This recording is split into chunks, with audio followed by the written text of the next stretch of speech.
kurniakan kepada kita.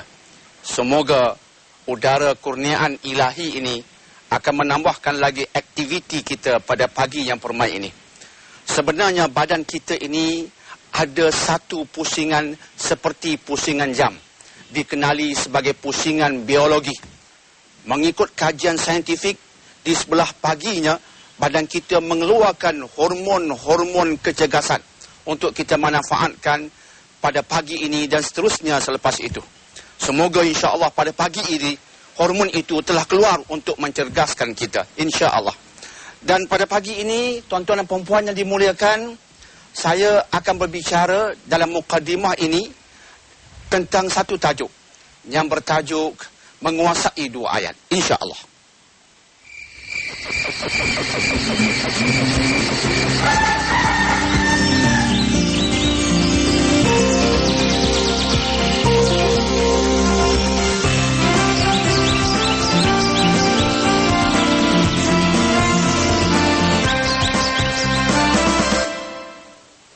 Tuan-tuan dan puan-puan yang dimuliakan, kesemua kita inginkan kecemerlangan dan kejayaan dalam hidup kita masing-masing.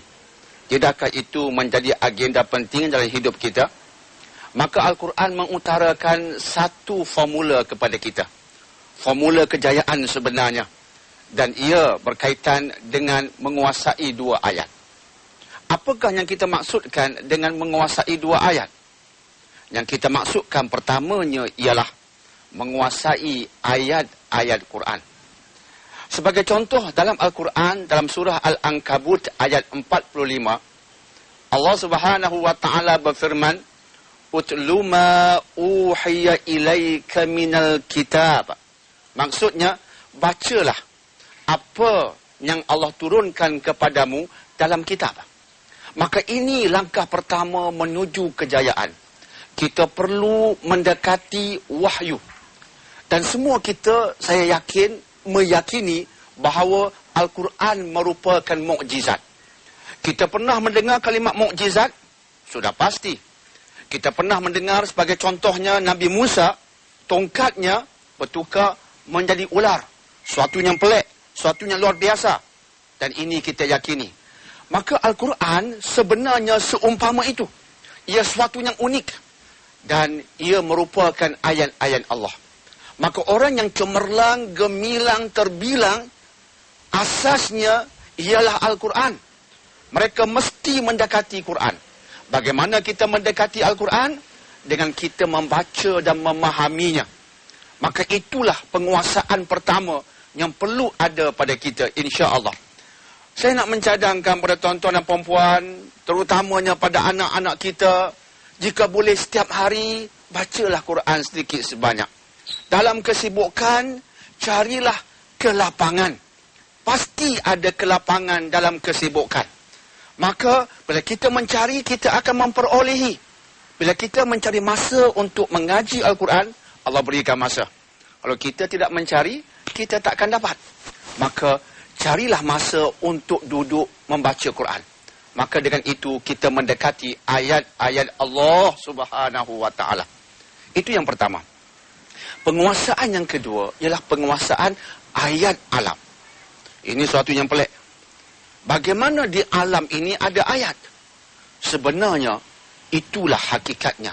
Di alam semesta ini ada ayat-ayat Allah. Ia berdasarkan firman Allah sendiri. Allah menyatakan dalam surah Fussilat ayat 53 bahawa sanurihim ayatina fil afaq wa fi anfusihim.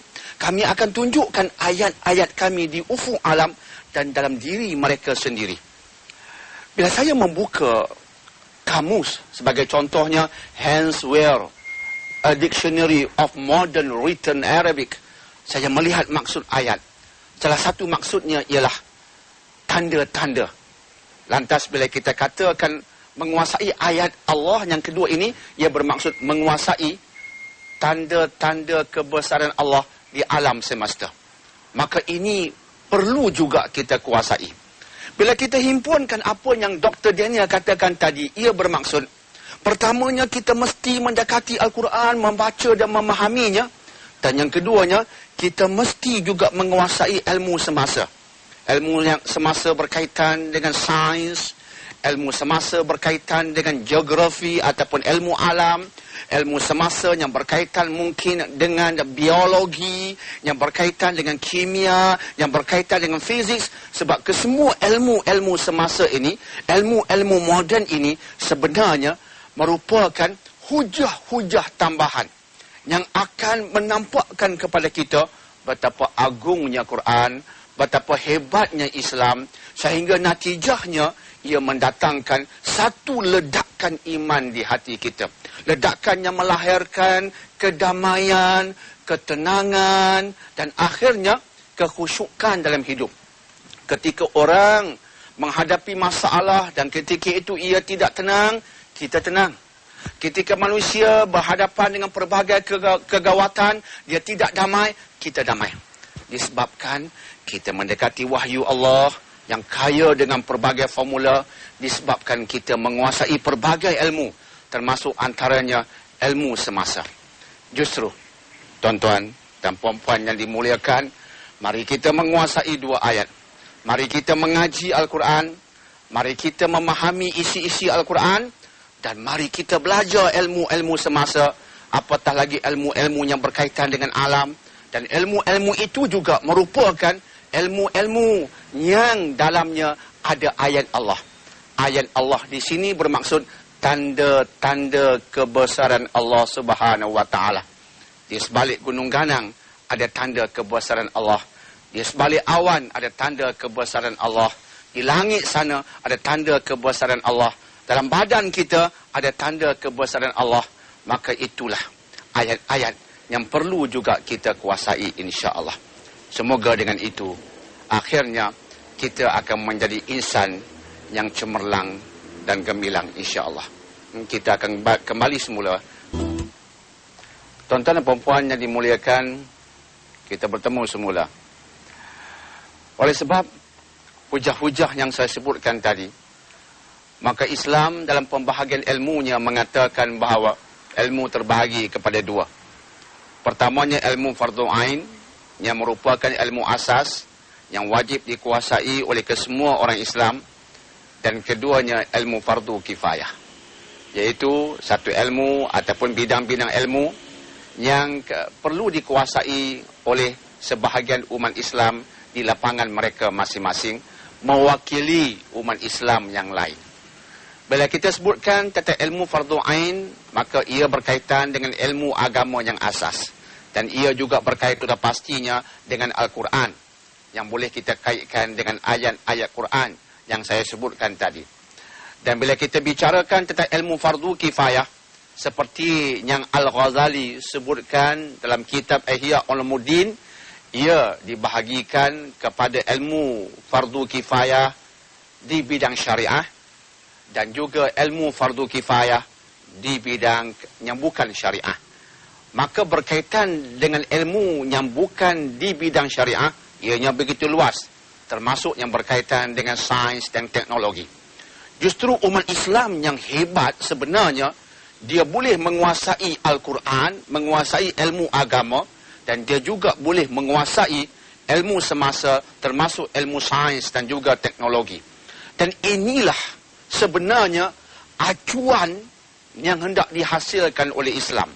Dan ia sebenarnya telah menjadi kenyataan sebelum ini.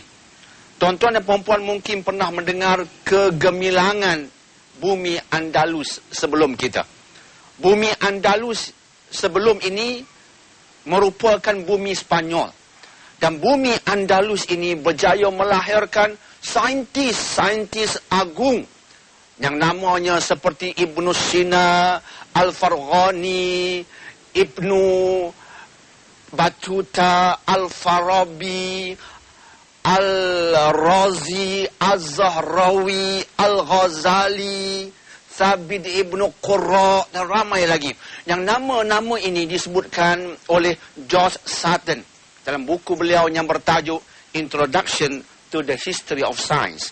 Dalam buku itu beliau mengatakan begitu hebat saintis Muslim di bumi Andalus sebelum ini, dan saintis-saintis inilah dengan ilmu mereka berjaya mengeluarkan barat dari era kegelapan ataupun Dark Ages kepada era baru yang dikenali sebagai era kebangkitan. Apa yang merangsang umat Islam menjadi sehebat itu? Sehingga Barat berjaya memanfaatkan ilmu-ilmu mereka dan seterusnya keluar dari era kegelapan kepada era kebangkitan. Apa yang merangsang mereka? Yang merangsang mereka menjadi golongan hebat, menjadi saintis hebat. Seperti yang kita sebutkan tadi ialah ayat-ayat Allah. Al-Quranul Karim. Wahyu. Yang semua kita menyimpan ayat-ayat ini berbentuk Quran di rumah kita. Dalam almari, atas meja. Tapi adakah kita membacanya? Umat Islam di bumi Andalus membacanya, mengkajinya. Dan mereka mendapat rangsangan. Mereka mendapat motivasi. Akhirnya mereka mengkaji ilmu-ilmu baru. Dan akhirnya ilmu-ilmu itu dimanfaatkan oleh Barat. Sehingga Barat berubah. Dan menjadi satu empire baru. Empire modern. Empire yang merangsang ilmu-ilmu sains dan teknologi pada hari ini. Semuanya kerana ilmu-ilmu yang dilahirkan oleh orang Islam sebelum ini. Maka saya benar-benar mengharapkan pada hari ini kita boleh menguasai dua ayat yang saya sebutkan tadi, iaitu menguasai Al-Quran ataupun ilmu agama dan menguasai ilmu semasa. Saya benar-benar mengharapkan ibu bapa rangsanglah anak ke arah itu. Satu hari saya bayangkan anak kita ini bila pergi ke masjid, contohnya anak lelaki, dia boleh menjadi imam. Dia pergi ke masjid, dia boleh naik di atas member membaca khutbah dengan baik. Dan pada ketika yang sama dia doktor di hospital swasta, di hospital kerajaan. Pada ketika yang sama dia jurutera. Pada ketika yang sama dia accountant. Pada ketika yang sama, dia pakar arkeologi. Pada ketika yang sama, dia merupakan pensyarah kanan bidang biologi, fizik, kimia, analisis, teknologi persekitaran dan sebagainya. Semua ini saya sebutkan kerana itulah yang Allah sebutkan dalam Al-Quran. Sebab itu tajuk pada pagi ini ialah menguasai dua ayat. Bukan hanya satu ayat. Yang biasa kita lahirkan satu golongan yang hanya boleh baca Quran. Maka dia pun baca. Tapi dia tak faham perkara lain. Bila anak bertanya pada yang mahir Quran itu, ayah, ada tak teori Big Bang dalam Al-Quran? Maka si ayah yang membaca Al-Quran kata, tak ada. Ada. Surah Al-Anbiya ayat 30, cuma Allah tak katalah Big Bang. Tapi yang tersiratnya itu. Maka kita mahu melahirkan golongan yang faham Quran, tapi dia juga faham ilmu semasa. Ada pula golongan yang faham ilmu semasa, dia saintis. Quran pula dia tak faham. Maka dia terpengaruh sangat dengan sains Barat. Budaya fikir Barat. Terpisah daripada wahyu. Itu pun ada bahayanya. Mengapa tidak kita gabungkan semua ini? Kita jadikan gabungan ini pada insan. Jika itu berlaku, insya-Allah Malaysia akan bakal melahirkan modal insan kelas pertama. Ini yang kita idamkan di negara yang tercinta ini. Dan semuanya berdasarkan ilmu. Dan ilmu itu mesti dalam bentuk menguasai dua ayat yang Dr. Daniel sebutkan tadi. Barulah selepas itu kita akan cemerlang, gemilang, terbilang. Sebab modal insan yang kita hasilkan ialah insan yang menguasai agama, menguasai Quran dan menguasai ilmu semasa. InsyaAllah. Kita muliakan, kita bertemu semula pada ketika ini. Saya baru menyebutkan tentang kepentingan kita menguasai dua ayat. Saya teringat masa saya muda remaja dahulu. Ketika saya mencari-cari kebenaran, saya meragui agama dalam dunia ini. Saya bertanyakan diri saya, betulkah anutanku ini? saya tidak mendapat jawapan yang meyakinkan. Tuan-tuan dan puan-puan tahu mengapa saya tidak mendapat jawapan yang meyakinkan. Sebab saya ini orang sains. Saya belajar dalam aliran sains. Dan sebagai orang sains, saya kritikal. Saya mahu sesuatu itu diasaskan kepada hujah dan dalil. Bukan diasaskan kepada permintaan ibu bapa. Bukan diasaskan kepada perintah ustaz dan ustazah. Walaupun saya menghormati ke semua mereka. Tapi untuk sebuah keyakinan, kita perlukan hujah dan dalil. Menghormati bukan mestinya mengikuti. Maka untuk ikut, kita perlukan hujah. Ketika remaja itu, saya sebenarnya terumbang-ambing. Tetapi bila saya mendekati Quran, itu nak saya kaitkan dengan menguasai ayat Quran itu. Bila saya mendekati Quran, saya membacanya. Dan saya bersyukur kepada Allah. Allah berikan saya yang kerdil ini sedikit kefahaman bahasa Arab. Dan bila saya menguasai bahasa Arab, saya membuka Al-Quran, membacanya, subhanallah. Ayat-ayatnya begitu indah. Ia menceritakan tentang perkara yang berkaitan dengan alam yang saintis belum faham. Tadi saya sebutkan surah Al-Anbiya ayat 30. Awalam yaral ladzina kafaru anna as-samawati wal ard kanata radaqan fafataqnahuma. Maksudnya, tidakkah orang yang tidak yakin itu tidak melihat langit dan bumi dahulunya bercantum padu, kemudian Allah pisahkan antara kedua-duanya. Sebagai orang sains, saya mengetahui teori Big Bang. Teori Big Bang satu teori berkaitan dengan permulaan alam semesta. Rupa-rupanya teori itu mengatakan alam ini 15 bilion tahun terdahulu bercantum padu. Kemudian berlaku sebuah letupan.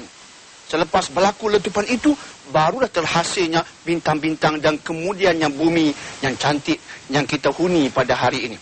Subhanallah. Lepas saya melihat ayat Quran menyatakan tentangnya, yang saintis baru faham, baru saya sedar betapa cantiknya agamaku ini. Betapa cantiknya Islam. Betapa saintifiknya Quran. Maka saya terfikir, subhanallah. Alangkah indahnya jika pelajar-pelajar kita juga merasai apa yang saya rasai. Maka terungkaplah kalimat yang saya sebutkan tadi. Untuk cemerlang dan gemilang, kita perlu menguasai dua ayat. InsyaAllah. Saya teringat sebuah kisah. Kisah berkaitan dengan seorang yang bernama Nicholas Clegg. Dia telah mengkaji tentang satu tempat yang tidak pernah dikenali selama ini. Yaitu tentang kaum Ad. Tempat huninya kaum Ad. Kaum Ad ini, kata Allah Subhanahu wa Ta'ala, mereka tinggal di sebuah kota yang bernama Iram. Tuan-tuan sedar tak?